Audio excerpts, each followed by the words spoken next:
Behind the Shades.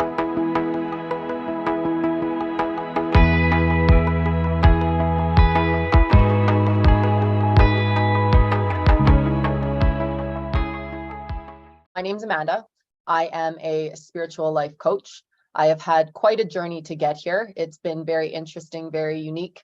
As for where you can find me on Instagram, Amanda Blaire Wellness, and then on my website, amandablairewellness.com, gives you an in-depth background and story about where I came from, how I got to be where I am. But just to kind of give a recap, or the synopsis for everyone, this kind of fell into my lap, which is always the way it happens. And that's how you know you're on the right path. It just happens. So I think throughout our lives, we all go through traumatic events or really dark periods.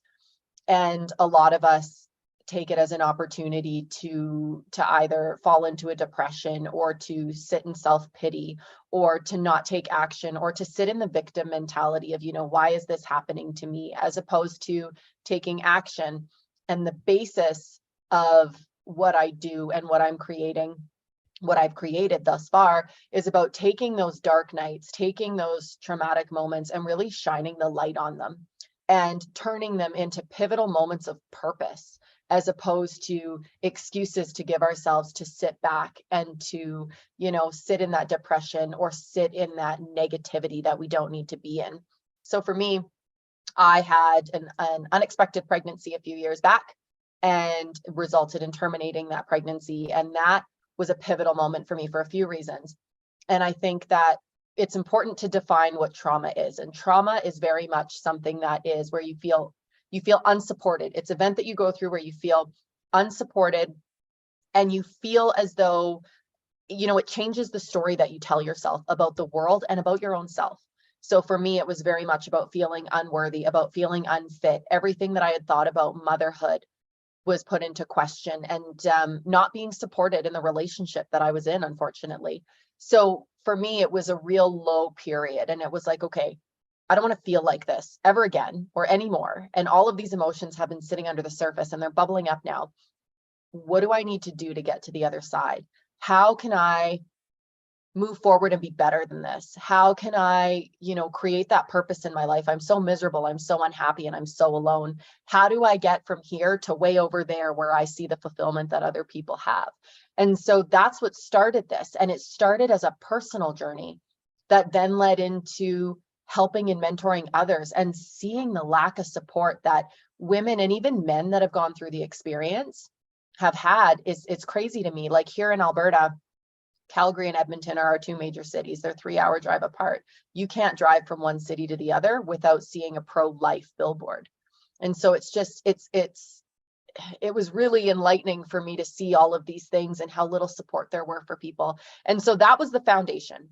That was where it started. And now it's grown into so much more. Now it's grown into whatever kind of trauma you've been through, whatever kind of darkness you've experienced. Let's work through that. How do you shift that? How do you find your purpose in that? How do you keep moving through that? So in a nutshell, that's where we are. So take us through that experience, because that's something that many people may know someone that has gone through a situation where they're pregnant. Mm-hmm. This is something that maybe they don't know that they can do. And maybe they're considering their options. Like, what was some of the emotions that you experienced during the build up to saying, okay, I need to make a decision, and a decision that I'm going to make, I need to make sure I stand by it? Mm-hmm.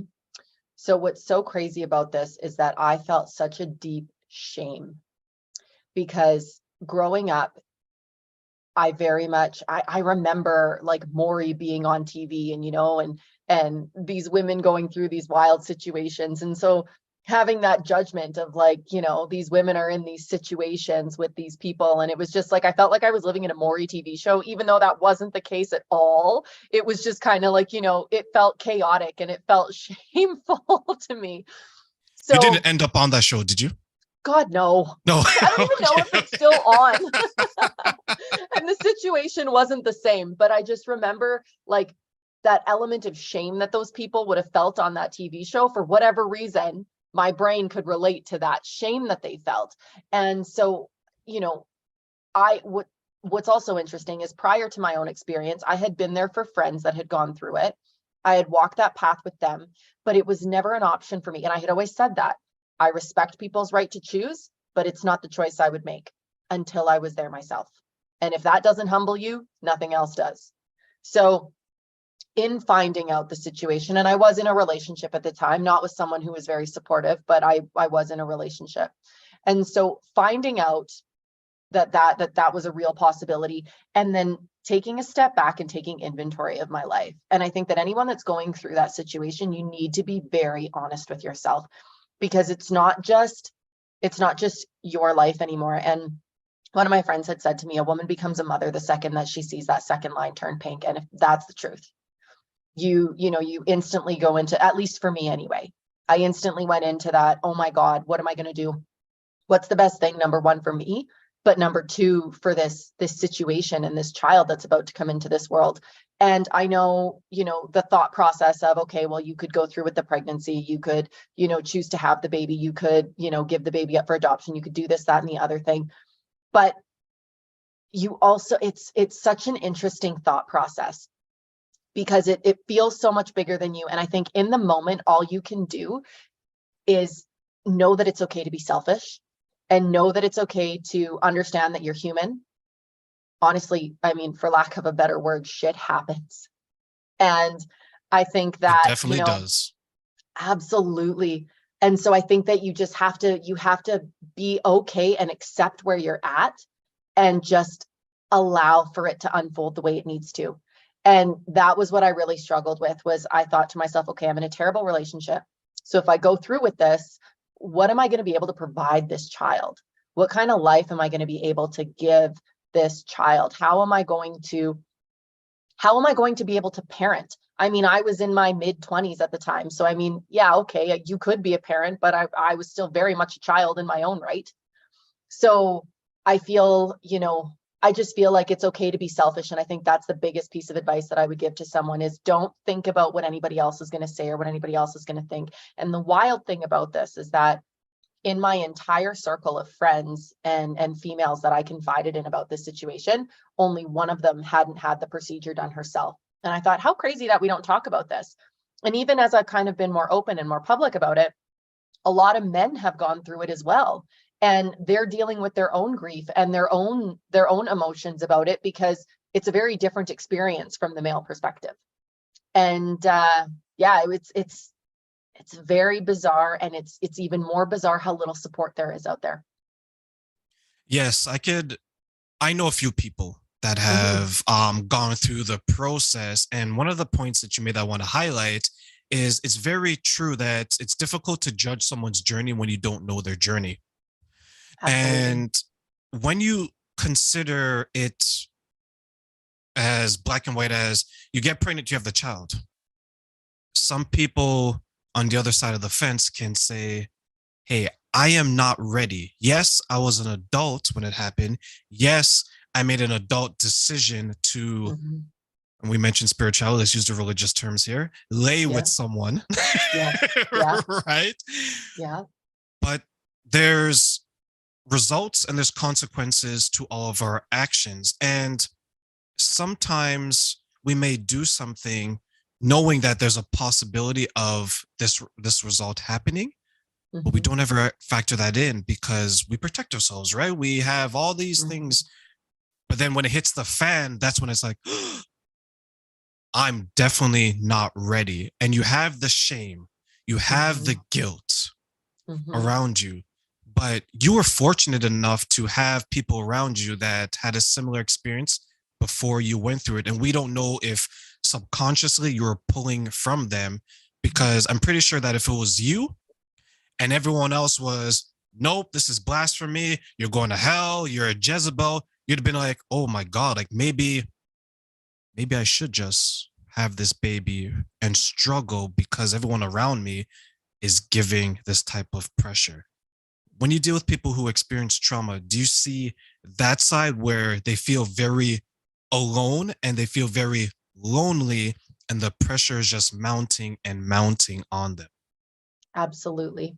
And to add to that, even though I did have that support, it felt like a very lonely journey, even in the friends that I did have around me and the supports I did have. And I have noticed that with other people where they don't have the support, and it makes it that much harder. The other thing too is that I think it's so important for people that go through this experience to grieve it, because if you think about it, if you have a miscarriage, or if you lose a baby or whatever, there's an element of grief associated with that. And going through that process is very different. When you terminate it, a lot of what people will say, or at least in my experience, was, well, you terminated your pregnancy, you chose that, so you don't have a right to grieve. But that's not true either. You have to have that grieving period of grieving for, the mistake that you might feel you made, or not even the mistake, but the decisions and the processes and everything else that you went through. The other thing too that I think we don't look at is that, sexuality is a part of life. It is what it is. And I think that, you can be careful and you can have all of these precautions in place, but, life happens. And sometimes it just is what it is. And it can happen to any of us, regardless of the precautions that are in place. And so I think, just having some grace along the way and compassion for yourself along the way is so important. And if that's not something that people can get from their circles or from their friends, their family, whatever that looks like, trying to find it within themselves, to love themselves a little bit more, and to be able to move through it. From a spiritual standpoint, I truly believe that everything happens for a reason. And I think that ultimately, if something is meant to happen, it's meant to happen.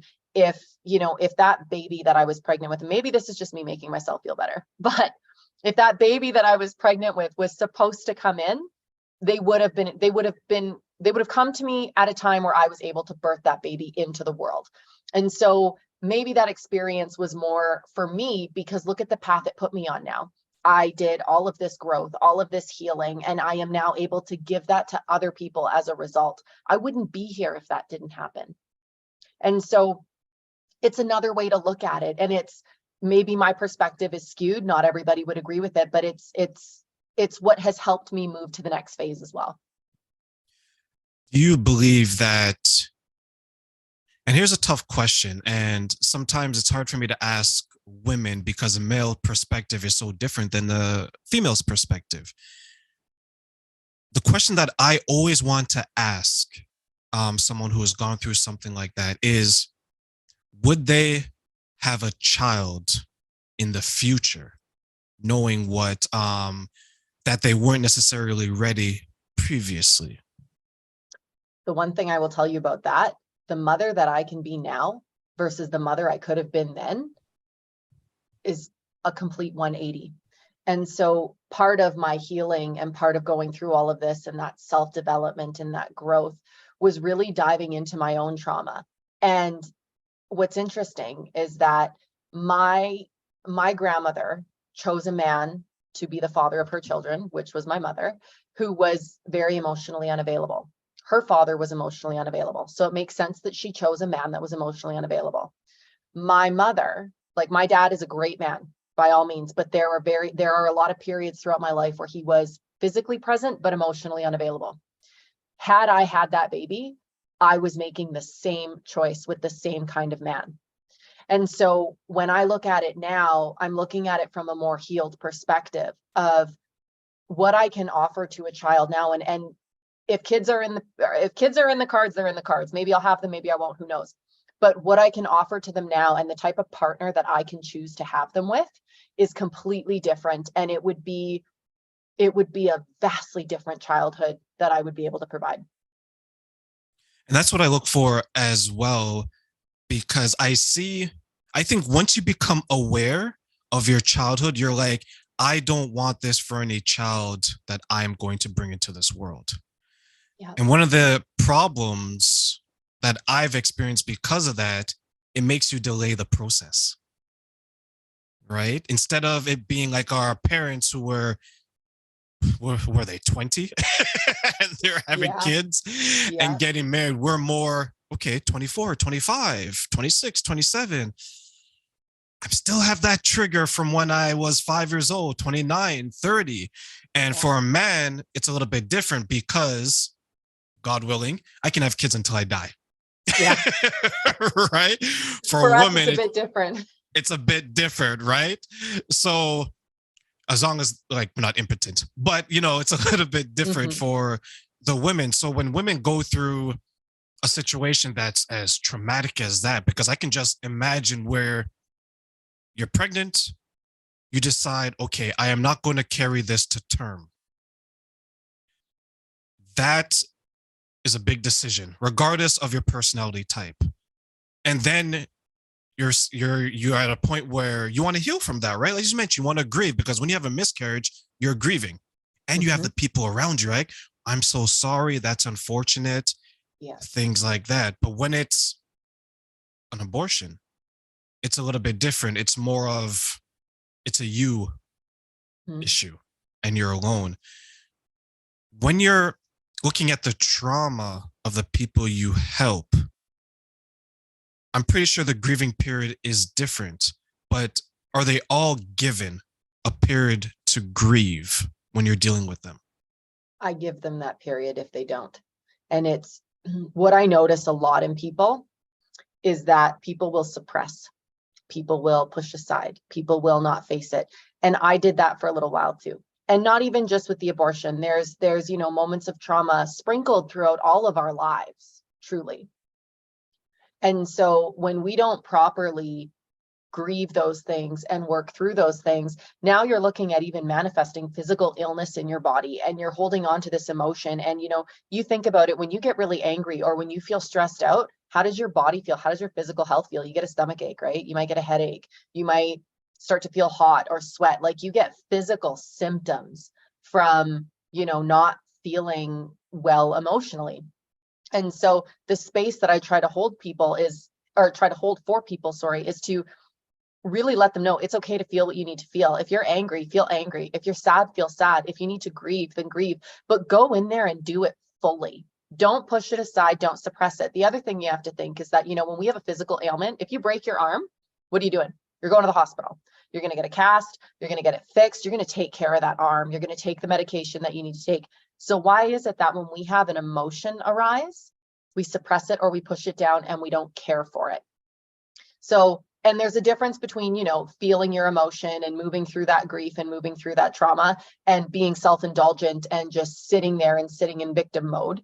I think it's important to feel it in a healthy way without projecting it onto everybody else in the world. But we really have to, as a society, embrace caring for our emotions instead of the idea of, women being too emotional or men not being sensitive enough kind of thing. I think we need to have that healthy balance where we can allow our emotions to flow through us so that we can move through these experiences in a way that it's not going to manifest into something later on in life. It's not going to cause us pain or emotional ailment, physical ailment, whatever that might be.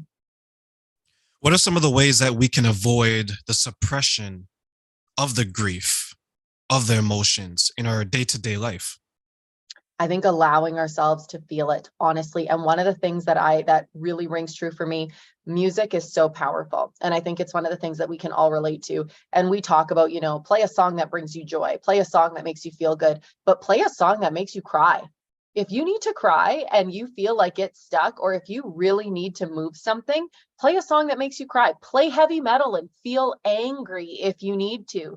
Whatever you need to do to feel it. So I think that that's a big one, is for me anyway, that's what seems to work.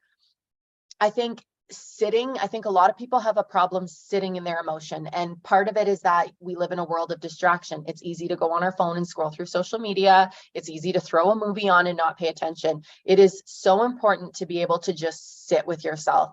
And if that's, sitting outside in nature and connecting that way, if it's sitting in your house, if it's even, sitting in the bathtub or a long shower where you're just sitting with yourself and letting yourself feel it instead of being afraid of it, knowing that it's okay to cry, it's okay to be angry, it's okay to feel however you need to feel so that you can move through it and you can self-soothe, which is also a lot of what we didn't learn when we were kids, was how to self-soothe. I mean, I can think back to if I was crying or if I was being ridiculous or throwing a temper tantrum as a child, my parents saying, oh, just, Amanda, settle down, relax kind of thing. Instead of like, hey, why are you feeling that way? Move through it. Allow, like, why is this coming up? And I think we need to, as adults now, we need to take ownership of those things and allow them to move. There's a saying where as a child, you want to develop that bottle within. Yeah. Right. And we laugh, we kind of chuckle. It's like, yeah, this is nonsense. But as an adult, we don't have a bottle within. We don't have that place like Superman, right? The cave of solitude. We don't have a place where we can go and we can be at peace and we can cry. We can not literally everyone, but we can proverbially punch the wall. Yeah. We can do these things. And the gym, like when I took up boxing, everything that maybe upset me was in that punching bag. And I would box for hour, 2 hours, 3 hours, right? And then after that, I'm like, okay, I have no issues. There was a girl that I used to date when you mentioned music. Anytime she was sad, she played this song by Fergie, Big Girls Don't Cry. There you go. And years later, when I hear that song to this day, I kind of chuckle because it takes me back to her because it's kind of like ironic, right? Like you have a woman who is getting emotional over a song that says Big Girls Don't Cry, but it's about the reason why adult women, but adults in general, don't cry. And music, we've all heard songs that we have no idea what the words are. They're probably in a different language, you don't understand, but it touches us in a way that, hey, I needed that today. So ladies and gentlemen, Amanda is that person. You guys need her today. She's going to help you through that trauma. So when you're helping everyone, because I'm a coach as well, but I'm more so on like the relationship side, be it romantic, personal, or professional. You're trauma-based, both in Canada. What are some of the things that you're seeing that is a commonality in some of the clients that you deal with these days? The biggest thing I see is worthiness. People feeling like they're unworthy or unlovable. And whatever kind of trauma that we've had, that is 9 times out of 10 what people tell themselves is either they're not worthy, they're not lovable, or they're a terrible person, even is another thing that comes up. And so it's crazy to me to see how these things are coming up for people and these stories that they're telling themselves about these moments. And my situation was very different because it was internal. There was a man involved, but I went through that journey on my own. When I am talking to people who have been through abuse or who have been through something that involved other people doing something to them, it's what people really need to understand is that the actions of others rarely have anything to do with us. It's all about them. And they're coming at it from wherever they're at in their life and their story and everything that they've been through up to this point. But somebody who is an abuser, for example, it says nothing about the person being abused. They're not abusing you because, you're not good enough or you're not worthy. They're abusing you because of their own demons. And being able to shift that story for people, or even, talking to people who have been in relationships that are unfaithful and thinking that it's got something to do with them and they're not good enough. It's like, no, it's got nothing to do with you. It's got everything to do with what that person is going through and how they feel about themselves. Because happy, fulfilled people don't hurt other people. That's just the way it is. But I mean, on the other hand, happy, fulfilled people don't put up with that kind of stuff from other people either. So it's a journey that is highlighting the areas that we need to grow for both people, and it's working for both people if they'll allow it. And so I think not even just in trauma, just in general, just, we all go through hard times. We all go through things that are difficult for us. It's remembering that it's not always about us. And most of the time it's not. And being able to move through that and understand and not allow that to affect our worth, our purpose, and what we can bring to the world. So, Amanda, when you mentioned that they're feeling unworthy, and you made a good point about like the abuse and things that is not necessarily us, hurt people, right? What are some of the ways that you help them to identify that you are worthy, but you're not worthy of this abuse, physical, emotional, verbal, and so on. You're worthy of this happiness, love, and some of those other things that are more beneficial in their life.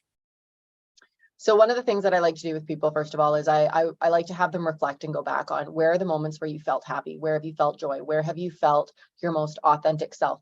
And the unfortunate thing is that people that find themselves in situations where they're, in relationships they're not happy with, and I'm sure you see this too, a lot of it honestly goes back to childhood and what happened to them when they were kids. And so these people have been living this story, or they've been living in this situation where they had either emotionally unavailable parents, physically unavailable parents, or parents who made them feel like they weren't enough.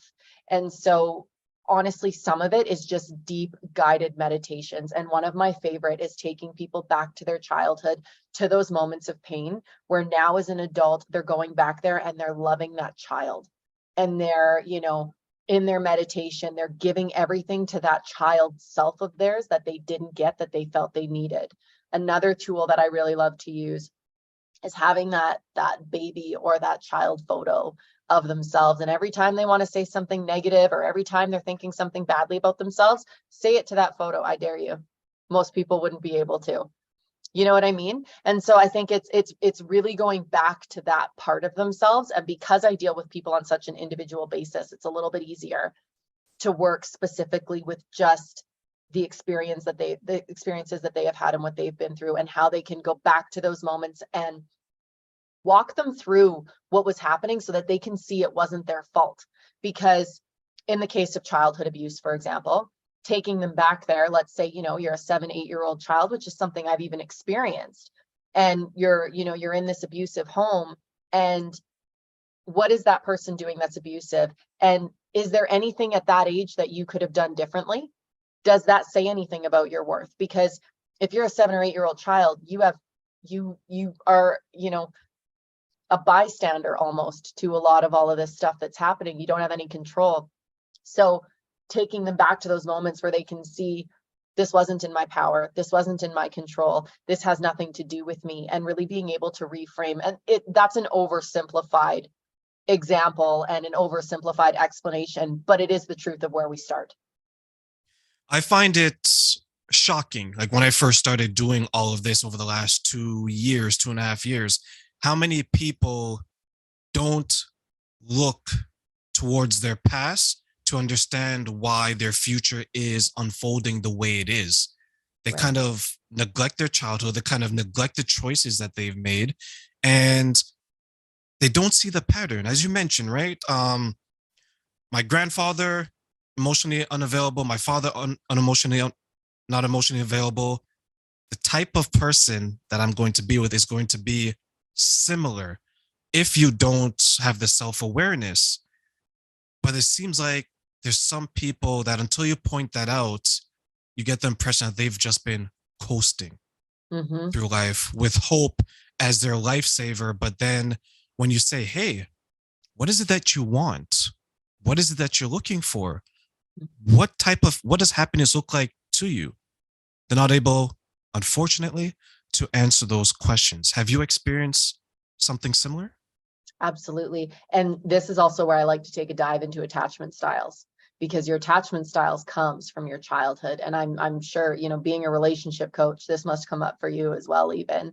And it's interesting when you can really look at what your patterns are like now, why you are the way you are, but then go back and look, because history is our best teacher of the future.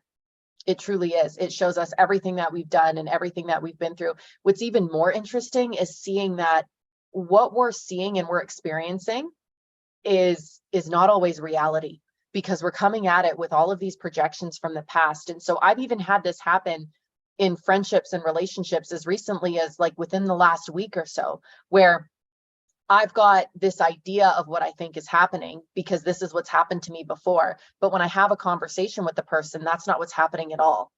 And it's just coming from that, that abandonment wound that used to run quite deep, which I now have the self-awareness of, but, comes from that anxious attachment style that I grew up with, or that abandonment wound that felt like it was running so deeply within me. And so every once in a while, you have to be aware, because even as much work as we do and as healed as we get, there's always more to go. And there's always going to be little triggers and things that pop up that bring us back there.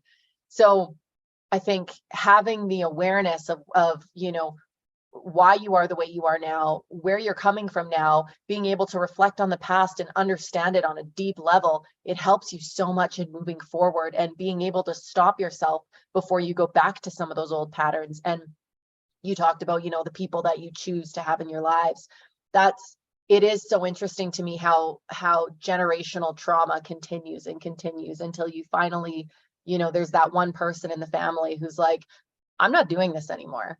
Like we're going to stop this here. And that's one of the things that makes me feel more settled in my decision to abort my pregnancy, is because, like I said, had I had that child would be in the same situation as me 20, 30 years later. We wouldn't have broken the cycle. We would still be doing it.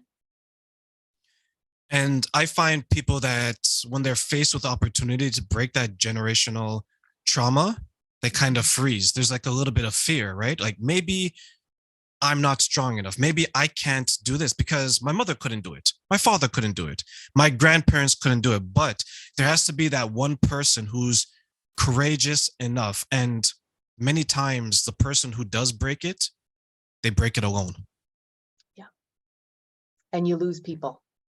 And you lose people. You do. But the solace in that is that when you are the one, and I've lost people, I've lost family members, I've lost friends over some of this stuff, but when you are the one that can stand up and when you can work through it and heal yourself, you heal everybody before you and you heal everybody coming after you. And, you know, it's not to say that, you know, we're the Lord and Savior Jesus here standing on earth because we're doing this healing. We're always going to have more to do. And, you know, it's that courageous step that we can take. But when we're coming at it from a healed perspective, we can now give our children that healed perspective. We can now give that to them so that even in the ways that, you know, if I ever become a mother, that I'm not going to be perfect, because I'm not. I'm human, and I am going to give them their own complexes, and I'm going to give them their own things that they're going to have to talk to a therapist about one day. I'm sure of it. But I can also give them the healthy tools to be able to move forward so that they can do what I couldn't in the beginning. They will be able to take those first steps and begin that healing path for whatever they come across in their life, as opposed to having, you know, they'll be supported. They won't feel like the world is crashing down around them. They won't feel like I'm the only one. They will have support. You mentioned support, and I'm pretty sure there's resources as well. What's some things that you'd want to share with the next generation? Because from what you tell me, you don't have children, I don't have children. So our impact is going to be for the next generation because we haven't created the next generation yet from a biological sense, right? Like we are all, we're communicating with people and we're helping to shape lives. But what are some of the, what's some advice you'd like to say, hey, next generation, listen to this? Educate yourself. Educate yourself. Don't listen to your friends. They're wrong. Don't listen to your family. They're probably wrong too. Educate yourself and, you know, listen to them and take in whatever they have to say, for sure, because you learn a lot from people along the way. But educate yourself and figure out what feels good for you, because that's what matters. Everybody that you talk to is going to have a different modality that works for them. They're going to have a different philosophy that works for them. They're going to have a different practice that works for them. Everything is going to be different. Doesn't matter who you talk to. You have to take a mix of all of that and figure out what works for you. And do it unapologetically, because we've all got a different blueprint. All of us.